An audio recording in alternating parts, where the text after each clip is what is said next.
श्री म्हणे तुमच्या दोघीचं तरी बरं आहे ग, एकीचं नाही कळलं तर पैसे तरी वापस आण, आणि तो फक्त गर्दीत तुला हुकत, गर्दीत नाही नेला तर संसार ती म्हणे उत्तम.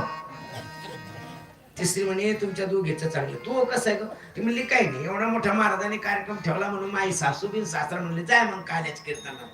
मी सकाळी लवकर उठले, संपूर्ण पारसं काम केलं, गुराढोरास आहे, फक्त दोघाच्या आंघोळी राहिल्या त्या, पोराची आणि त्याच्या बापाची.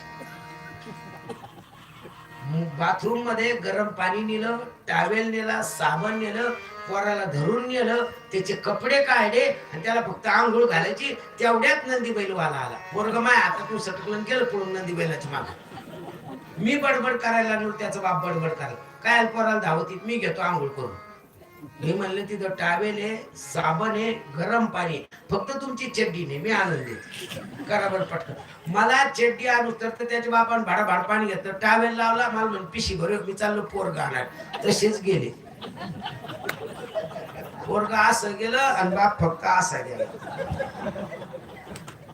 बरं पोरगा बी खायचं वळ गेलं, खाल्ल्या गेलेलं गेलं पारला आपल्याच.